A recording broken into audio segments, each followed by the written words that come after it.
12 de julio de 2019. John sabía que había llegado el momento.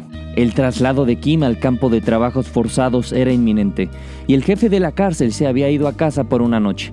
Al amparo de la oscuridad, saltaron por una ventana, escalaron la reja perimetral y cruzaron los arrozales hacia el río. Llegaron a salvo a la orilla del río, pero luego se encendió una luz a unos 50 metros de distancia. Provenía del puesto de guardia de la guarnición fronteriza.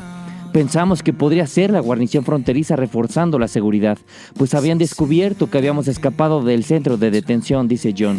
Pero estábamos escondidos y observando, y solo estaba cambiando de guardia. Podíamos escuchar a los guardias hablando a medida que cambiaban turnos. Esperamos. Después de 30 minutos se colmó. Entonces fuimos al río. He estado varias veces en la orilla del río y el nivel del agua siempre ha estado bastante bajo. Nunca supe qué podría ser tan profundo, agregó. Si hubiera estado solo, habría cruzado a nado, pero llevaba una mochila, tenía una pistola y si la pistola se mojaba sería inútil, así que la sostenía con la mano. John comenzó a nadar, pero Kim no sabía cómo. Así, John agarró su arma con una mano, arrastrando a Kim con la otra. Cuando llegamos a la mitad del río, el agua estaba sobre mi cabeza, dice Kim. Me estaba ahogando y no podía abrir los ojos. Ella le rogó a John que regresara. Le dije, ambos moriremos si volvemos. Morimos aquí, no allá. Pero estaba exhausto y pensaba, ¿es así como muero? ¿Es así donde todo termina? Cuenta John. Finalmente sus pies tocaron el suelo. Rápidamente cruzaron el último tramo de tierra hasta el alambre de púas que marcaba la frontera con China. Pero aún no estaban a salvo. Se escondieron en las montañas durante 3 días hasta que encontraron con un local que les prestó su teléfono. Kim lloró a un agente de aduanas, conocido para pedir ayuda, a quien le dijo que las autoridades norcoreanas estaban en alerta máxima y habían enviado un equipo para arrestarlos, trabajando con la policía china para borrar el área. Pero con la ayuda de los contactos de Kim, lograron pasar de un refugio a otro hasta que finalmente pudieron salir de China, entrando a un tercer país. Antes de completar la etapa final de sus viajes, nos encontramos con ellos en un lugar secreto para hablar sobre su increíble escape. Me siento culpable de haber escapado para poder vivir, dice Kim. Realmente me rompe el corazón. Kim Jong-un proclama: proclamo que el capitalismo es un mundo de oscuridad, mientras que el comunismo es un mundo de luz. Bandy. Yo, la luciérnaga, que vivo en un mundo de luz, estoy destinado a brillar en el mundo de la oscuridad, y denuncio que esta luz es en realidad una noche sin luna, negra como un río de tinta surcando del fondo de la tierra, con los huesos calados de sangre y lágrimas. Este episodio lo dedicamos a todas las personas de Corea del Norte y a todos aquellos que pudieron escapar del régimen autoritario de esta masacre, de este país tan hermético. Quédate en sintonía porque estás en Viajando con Tiger.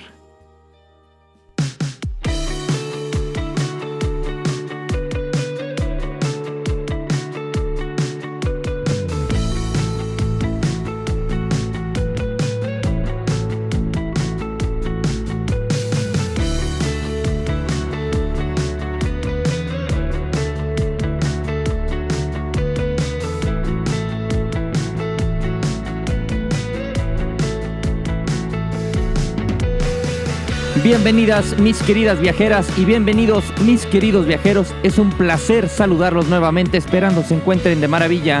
Mi nombre es Carlos Alberto Vázquez Mellado, mejor conocido como Tiger BM.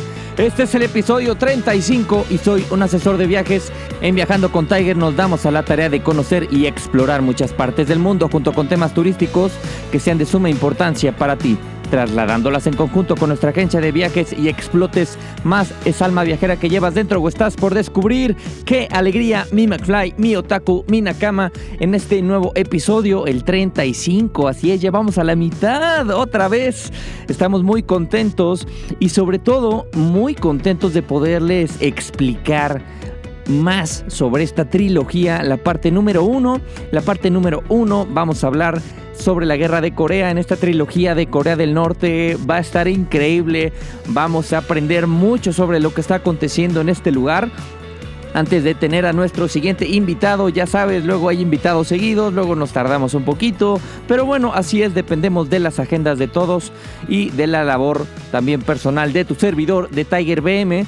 Y sin más preámbulo, comencemos a darle esto de qué es Corea del Norte, qué sucede en Corea del Norte y cómo se dio todo esto de Corea del Norte. Increíble introducción. Una de las historias sobre una de las personas que salieron de Corea del Norte y optaron por contar esta historia desde Corea del Sur, compartiéndola al mundo. Vamos a hablar de datos interesantes, escalofriantes, muy reales, pero no te me espantes porque estás a punto de escuchar una trilogía de verdad que no hay en un podcast que hable sobre Corea del Norte, y en Viajando con Tiger estamos comprometidos con todo ello de mis experiencias en el mundo. No he tenido la oportunidad de ir. Estamos viendo si en un futuro tenemos la posibilidad de asistir a Corea del Norte. Pero bueno, ¿por qué Corea se separó en dos? ¿Cuáles fueron las causas de ese conflicto? ¿Y qué papel jugó Estados Unidos, la Unión Soviética, China, etcétera? Vamos a explicarles un poco sobre Corea. Corea, la República de Corea, pues ha sido habitada, poblada desde hace miles de años. Vamos a adelantarnos un poquito porque si no estaríamos hablando aquí durante otros 15 minutos. A finales del siglo XIX, el Imperio de Corea entre 1894 y 1897 empieza a manifestarse la guerra chino-japonesa y los japoneses le ganan a los chinos. Entonces ellos deciden empezar a ocupar el territorio de la República de Corea en ese entonces hasta que se asientan adecuadamente hasta el año de 1910. Japón comienza con su influencia en Corea, empiezan a tener todo este control sobre Asia, a tener este poder de hegemonía, y al expandirse en todo Asia, pues bueno, se conoce como lo que es Japón. Realmente Japón eran unos mendigos, no era lo que conocemos hoy en día, porque Japón hoy en día y Corea del Sur, pues bueno, son un ejemplo increíble. Pero bueno, sigamos con la historia. Este país de Corea pues pierde su autonomía, empiezan a decaer, toda esta decadencia se traduce pues realmente en pobreza, y Japón empieza a apoderarse de esa zona y enriquecerse y a someter todo su régimen y todo su poder en esa zona. Y sobre todo la parte norte del país empieza a ser más industrializada por las minas que hay en esa parte.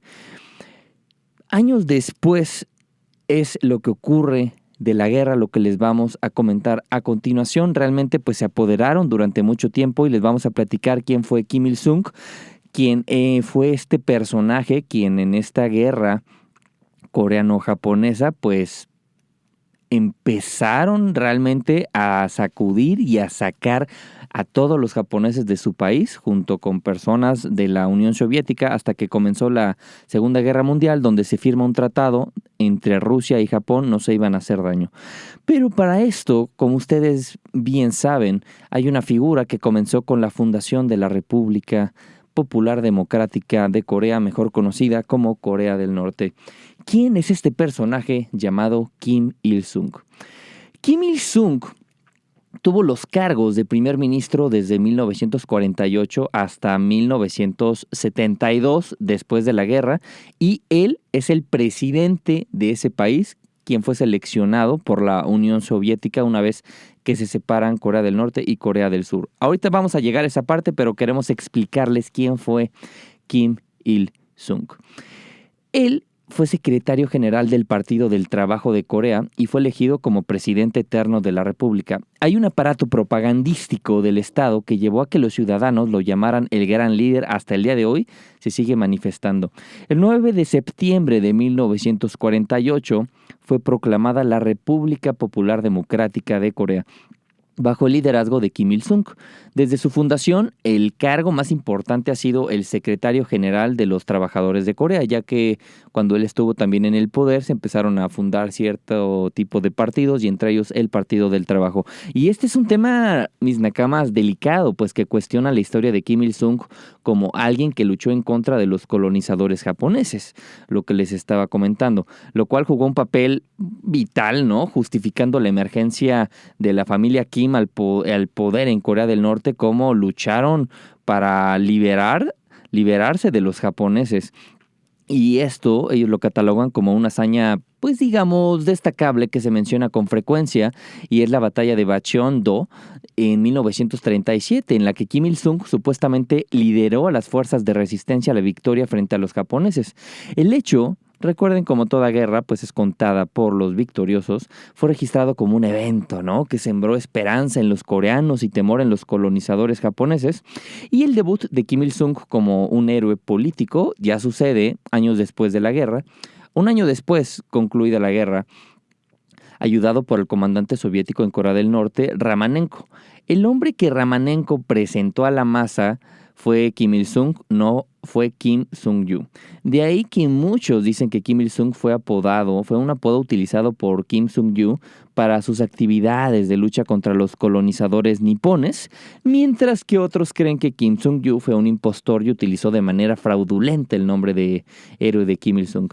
La veneración de Kim Il-sung empieza a cobrar vigencia después de la purga masiva de las facciones anti-Kim, que se impulsó una vez terminada la Guerra de Corea en 1953, que les explicaremos un resumen de lo que aconteció.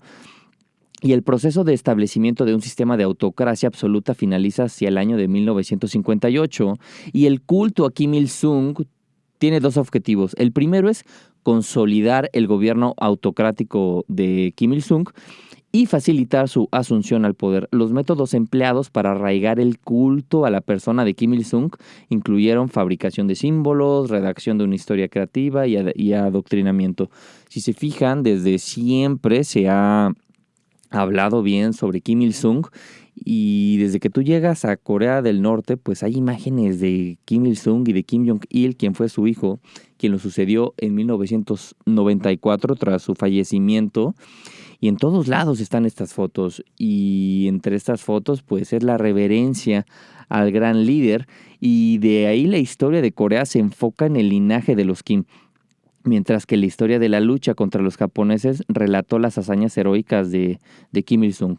Los títulos más ensalzados que tiene este personaje es como padre presidente, gran presidente, ser celestial, es el ridículo, totalmente de acuerdo, y por supuesto el gran líder, y así se refieren a Kim Il-sung, ya que además todos los documentos institucionales de Corea del Norte, incluyendo la Constitución, leyes laborales, territoriales, tesis académicas, llevaban el nombre de Kim Il-sung como autor. De hecho, la universidad principal en Corea del Norte, en Pyongyang, la capital, se llama Kim Il-sung. Qué dato tan innovador. Me pregunto cómo se llamará su hijo.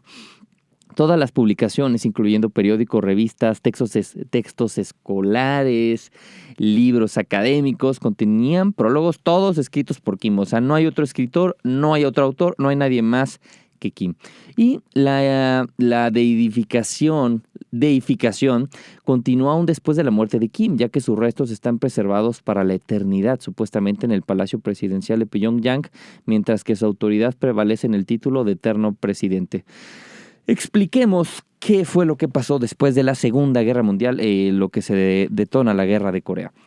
Queríamos explicarles quién fue Kim Il-sung para que sepan más o menos y tengan más detalle, así que si sigues tomando tu café, síguetelo tomando, o tu bebidita preferida, o con un vinito, porque esto está buenísimo.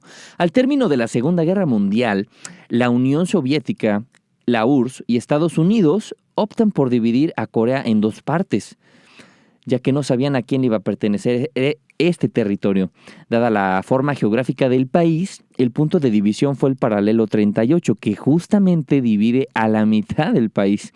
Así entonces, en más o menos el año de 1945, la parte norte de Corea quedó a cargo de la Unión Soviética, mientras que el sur quedó a cargo de Estados Unidos, dando como resultado dos nuevos estados, con su respectiva constitución cada uno. Sin embargo, el 25 de junio de 1950, Corea del Norte invade Corea del Sur, y así dio inicio la guerra.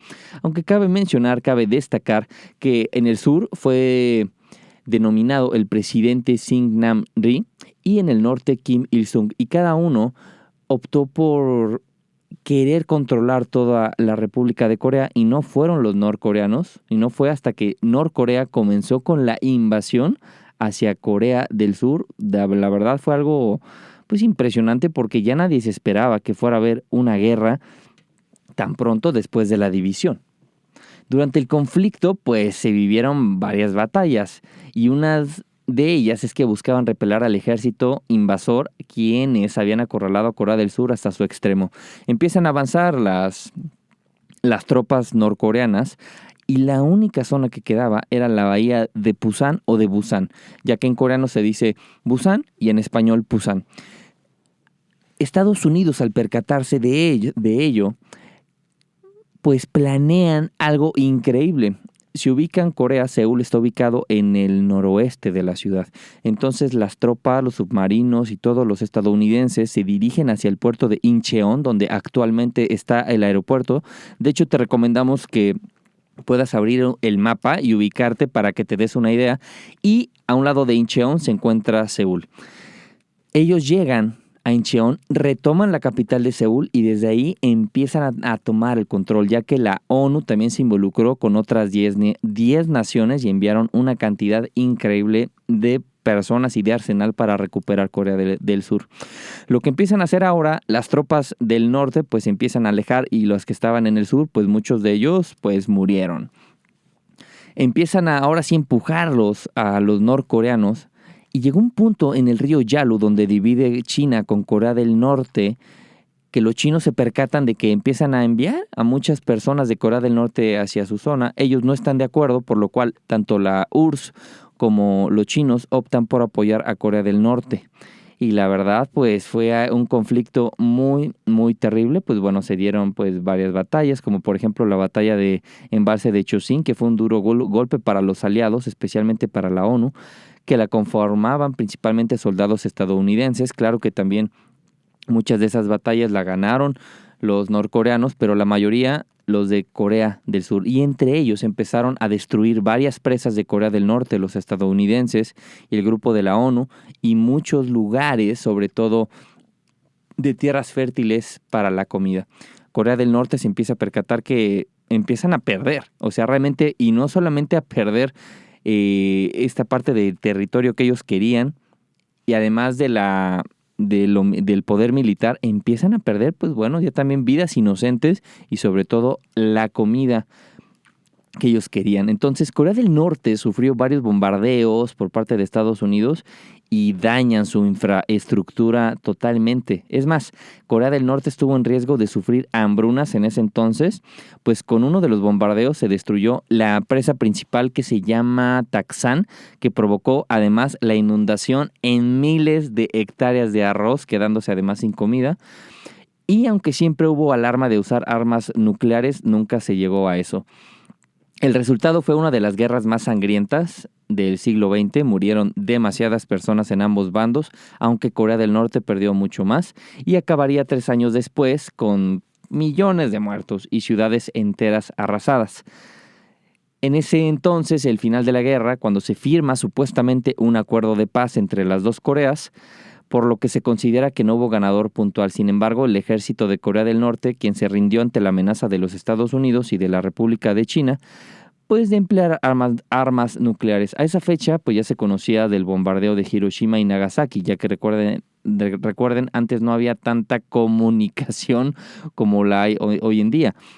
De esta manera, en julio de 1953 se firma este armisticio y además ambas partes están de acuerdo que se llega a acordar trazar una frontera de 4 kilómetros de ancho, 2 kilómetros para cada país y 238 kilómetros de longitud con el fin de evitar los conflictos militares.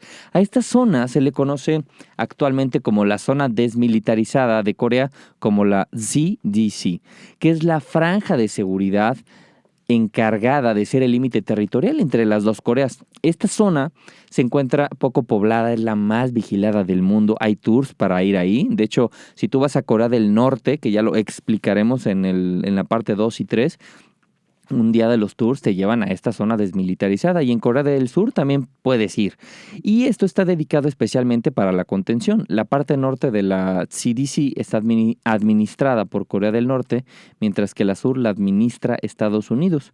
Que sea una zona desmilitarizada significa que en ese territorio no está permitido ninguna actividad militar, aunque en el 2017 hubo esta noticia, no sé si la escucharon o la vieron, de un militar que escapó de Corea del Norte hacia Corea del Sur, le dispararon 6 veces y sobrevivió. Y ante ello, Corea del Sur, Estados Unidos, pues tuvieron que alzar la voz, y la ONU por toda esta situación, porque se había acordado que en la zona desmilitarizada no podía haber, digamos, el fuego. En toda esta zona de lo que ocurre con Kim Il-sung, explicando ya de la guerra de Corea, él recibe un país totalmente destruido por la guerra. Entonces, lo que él hace es se basa siguiendo el modelo soviético, pues en la economía, en planes quincenales, en dando poder a la industria pesada, la colectivización de la agricultura y sobre todo las armas, que hoy en día es lo principal. Tras la ruptura chino-soviética en 1953, justo cuando termina la guerra, Kim Il-sung se mantiene neutral, ya que él inclina un proyecto comunista a su manera, y ahí es cuando empieza todo el derroche hasta su fallecimiento en julio de 1994. Empieza con este movimiento Juche, que ya lo explicaremos más con todo este movimiento soviético, estas características antiimperialistas, defensa de la cultura coreana y sobre todo un culto a la personalidad, ¿no? Que ya les explicaremos más a detalle, que hoy en día en una de las plazas de Pyongyang están estas estatuas de bronce de Kim Il-sung y de Kim Jong-il, a la cual se le tiene que hacer un culto y una reverencia, un exacerbado patriotismo, este pensamiento de aislamiento, de ser independientes y tienes que ser aislado y tienes que ser hermético, y sobre todo una sociedad marcada por clases sociales. En Pyongyang, en la capital, únicamente pueden vivir las personas que hayan sido, pues bueno, que hayan demostrado el apoyo al partido de Kim Il-sung, y el resto del pueblo es considerado clase media. La gente que vive en Pyongyang son considerados personas, digamos, burgueses de la élite, mejor dicho, y todas las familias que viven en otros lados de Corea del Norte pues han sido enviadas a campos de concentración. Y pues realmente, si tú te opones a lo que sea la ideología de este partido del trabajo, de las ideologías, pues realmente pues vas a vivir condenado y en prisión. O sea, realmente es un país muy, muy, muy hermético. No puedes llorar, no puedes hacer nada. En estos lugares de las plazas tú tienes que demostrar que verdaderamente pues estás feliz, y si pasa algún acontecimiento triste te tienen que ver llorar, y entre más llores más vas a ser apegado a sus ideologías y al Partido del Trabajo. O sea, es totalmente ridículo. En 1994 coincide con la muerte de Kim Il-sung y lo sucede su hijo Kim Jong-il, y coincide con la ruptura y el presidente eterno. Sucede que, pues bueno, en este caso Kim Jong-il, pues le tocó como un movimiento además muy complicado, porque además es el rompimiento de la URSS. Además de recibir el país totalmente destruido y sin grandes avances como lo había hecho su padre, pues se viene lo que es la hambruna. Entre 1995 a 1998 se intensifica la hambruna, y hay datos que dicen que murieron hasta más de 3 millones de personas. Es increíble. Y ellos consiguen mejorar las relaciones con Estados Unidos, con Bill Clinton, aunque cuando llega al poder George W. Bush, pues las relaciones se volvieron a tensar y volvieron a decaer, ya que Bush criticó a Corea del Norte por el uso de sus armas nucleares, y sobre todo por tener ya convenio con países, pues digamos, con Afganistán, con Irak, pues bueno, como todos los conocemos, con Afganistán, etcétera, Pakistán. Y pues eso fue lo que pasó. Y ya hasta el 2011, Kim Jong-un, cuando fallece su padre, accede al poder. Kim Jong-un empieza a hacer pruebas nucleares como resolución en el año del 2013. Ellos reciben sanciones económicas por parte de la ONU, y como buen niño berrinchudo, cortó las relaciones de los tratados con Corea del Sur, que supuestamente era un acuerdo de no agresión. Se suman fuerzas militares frente a la península de Corea junto con los estadounidenses para atacarlos. aunque realmente se cerró mediante el diálogo. Las tensiones persisten hoy en día y Corea del Norte cada vez es un país, pues bueno, muy inestable con este gobierno totalmente opresor y no puedes hacer nada. Como comenzamos este episodio de testimonios conocidos por norcoreanos que han venido acá. Y uno de los testimonios interesantes es que en el año 2013 un escritor norcoreano que se oculta bajo el seudónimo de Bandy, como lo hemos presentado en Instagram y en las redes sociales, y del que poco se sabe, consiguió sacar fuera de su país un manuscrito que contenía unos cuentos que había escondido durante años. Poco después se publicaría en Seúl un libro con esos relatos, La acusación, un contundente retrato de la vida cotidiana en Corea del Norte. En ellos, un héroe de guerra y ferviente comunista planta un olmo en el jardín de su hogar, o sea, es ridículo, para conmemorar el triunfo de la revolución. Un niño en Pyongyang llora ante el relato de Karl Marx creyendo que es Obi. Obi es un monstruo de la mitología coreana. De hecho, lo pueden googlear y buscarlo. Y realmente ya le trascienden a los papás. Es patético que el niño al asustarse... Esa es la historia, la segunda o la tercera de las 7 de las que he leído, y la dueña del partido, bueno, la encargada del partido, empiezan a investigar a los papás porque al niño le asusta tanto, y resulta que al niño también le asusta Kim Il-sung, a lo cual, pues bueno, para no explicarles tanto, al final de esa historia, pues deciden trasladar a la familia de Pyongyang y les arrebatan su hogar y se los llevan a otro lado.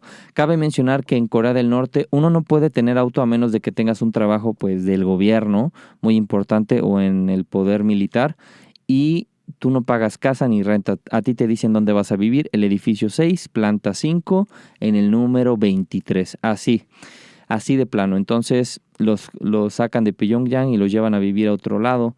Historias en la que una esposa intenta alimentar a su marido durante los años más duros de la hambruna de finales de los 80s.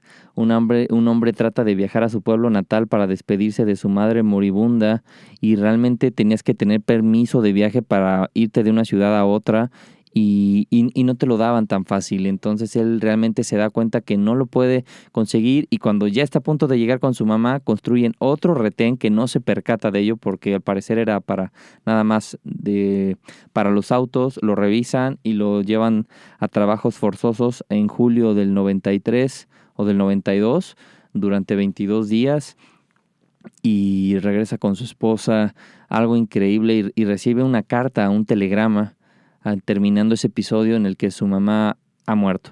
Entonces son historias muy, muy, muy escalofriantes. Se lo recomiendo mucho, sobre todo para valorar más lo que tenemos y realmente comprendamos más lo que sucede en el otro lado del mundo. Muchas veces nos encerramos en lo que nosotros tenemos, lo que nosotros hacemos, lo que nosotros, pues nada más nos ocurre en nuestro país o en nuestra ciudad, y a veces es importante conocer un poco más para dejar de quejarnos. Y pues bueno, todas estas situaciones, esto está ambientado en la década de los 90 bajo los gobiernos de Kim Il-sung y de Kim Jong-il, y estos 7 relatos de la acusación arrojan un poco de luz sobre lo terrible y absurdo que es vivir bajo estas dictaduras, o más bien una de las dictaduras más herméticas de todos los tiempos. Y como les hemos comentado, toda esta hambruna, toda esta oleada de deserciones a Corea del Sur que comienzan ya con la hambruna, y en los que Bandy perdió a muchos de sus allegados y a sus seres queridos. Así que a raíz de estos acontecimientos escribió sus primeras obras contra la dictadura norcoreana, lo que marcó el giro de su literatura hacia la disidencia política clandestina. Con la fuga de una mujer de su familia a China es cuando Bandy encuentra la oportunidad, pues, de publicar sus obras disidentes en el extranjero, pese a que no podía arriesgarse a desertar con los manuscritos de este. Su pariente le prometió que encontraría la manera de sacarlos de Corea del Norte. Varios meses después de la huida de su familiar, Bandy recibe un mensaje de ella por medio de un desconocido, indicándole al escritor que le entregase sus manuscritos al portador del mensaje. Este mensajero es anónimo, hace llegar los escritos de Bandy a Corea del Sur, donde fueron finalmente publicados. Y aunque se llegó a considerar la posibilidad de desertar, Bandy decidió no hacerlo debido al riesgo de represalias del régimen norcoreano contra los familiares que tendría que dejar atrás. Uno de los datos interesantes que les vamos a explicar en las siguientes partes, 2 o 3, en la que salga, es de que si a ti te castigan, independientemente de la edad que tengas, tus otras 2 generaciones van a ser castigadas por lo que tú hagas. Es totalmente ridículo. Aunque eso sí, aquí estamos hablando de lo que ocurre nada más en este país siendo residente, no como turista, ya que como turista ya tienes un plan de guía, puedes ir 6, 7, 8, 9, 11 o hasta 14 días, o sea, si ya lo quieres ver por completo, realmente no pasa nada. Lo único que tienes que hacer es cuando ya reservas tu viaje, que nada más es por China y a través de 2 agencias, una de ellas es en United Kingdom y otra en Barcelona, España, lo tienes que reservar por medio de ellos, no puedes ir por tu cuenta. Te mandan una serie de restricciones que puedes y que no puedes hacer. Y entre ellos no puedes grabar a militares, no puedes procurar no grabar a gente. En ciertos lugares te van a decir que no grabes. Tu guía te va a decir que puedes grabar y que no. Y te van a revisar cuando entres por tren, tanto de ida como de vuelta. Así que no pasa nada, no te asustes, simplemente actúa acorde a lo que te digan. Eso sí, no hay internet. No hay internet en el hotel, únicamente hay un hotel para turistas, se llama Yanggakdo, que ya les explicaremos, y puedes hacer uso del del correo electrónico. No puede ser Gmail, tiene que ser Hotmail. Cuesta $3 por enviar un correo electrónico y nada más de una estrofa, un párrafo, tienes que explicarles hacia quién es, qué es lo que dice, etc. Entonces, pues sí, hay que tener muchísimo cuidado con todas estas. Y el manuscrito del país, camuflado entre las páginas de algunos libros del propaganda juche, llegó al sur de la península gracias al interés de una amiga huida del autor y a Do Hui-jun, presidente de Solidaridad y Derechos del Hombre para los Refugiados de Corea del Norte. Se dice, en este lugar se llama Hanawon. Se dice que al menos 25,000 personas han logrado escapar de dicha represión. Es increíble. Se chantajea la insoportable tiranía con su potencia nuclear y que solo merece ser aniquilada. Y realmente es increíble que al día de hoy se siga viviendo esto, lo que estamos viviendo en Afganistán, en Irak, realmente en el mundo, y nos hace mucha falta esta conciencia, el amor, esta empatía, que realmente no son los valores que nos han inculcado desde niños. Por eso es importante el que tú te conozcas. Por eso hay un aforismo muy cierto que dice: la plenitud del individuo es el sustento de la pareja, la plenitud de la pareja es el sustento de la familia, la plenitud de la familia es el sustento de la sociedad y la plenitud de la sociedad es el sustento del individuo. Y cuando empecemos a comprender este círculo virtuoso, todo va a cambiar para bien. Pero yo no creo que el ser humano llegue a cambiar en su totalidad. Al menos si nosotros ponemos un grano de amor al mundo, y ustedes también que escuchan lo ponen, creo que podemos hacer grandes cosas, mis queridos nakamas. 70 años después, las heridas de este conflicto continúan abiertas y sus consecuencias persisten. Como dirían muchas personas que han escapado de Norcorea, los norcoreanos tienen ojos pero no pueden ver, los oídos aún no pueden oír y las bocas todavía no pueden hablar. Vivir en este régimen es totalmente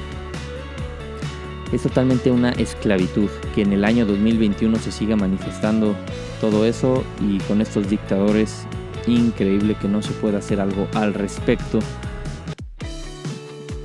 Lo único que tengo que decir es de que este episodio se los dedicamos a todos ustedes y explicarles un poco más de esta trilogía de Corea del Norte, donde se viene un invitado. Rubén Cantor nos va a explicar sobre su novela norcoreana, por qué habló sobre su novela y por qué México, Kim Jong-un, que se fija aquí en México, y datos curiosos e interesantes que les va a encantar. Este podcast está comprometido en brindarles información relevante y sobre todo hacer de nuestro mundo un mundo mejor. Con esto hemos llegado al final del episodio. Ha sido un episodio en el que hemos aprendido mucho. Vamos a aprender todavía muchísimo más en las siguientes 2 partes. Y se vienen buenos episodios donde hablaremos también sobre la inmigración, cómo ha influido hoy en día. Ya hablaremos ya sobre Kioto, sobre los viajes al mundo de videojuegos, con más invitados. Y ya dentro de poco vamos a llegar al 50. Wow, estamos muy contentos. Recuerda suscribirte a nuestro canal de YouTube. Acaba de salir el video de la temporada final de Dubai para que lo veas. Te suscribas a Viajando con Tiger, Taiger, y te suscribas a la plataforma de tu preferencia. Ya sabes, Apple Podcast, Spotify y todo lo que tenga que ver con podcast. Mi querido Nakama, déjanos tu referencia con las 5 estrellas. Recuerda que viajar es vivir. Yo te saludo nuevamente en mi siguiente episodio o en mi siguiente video.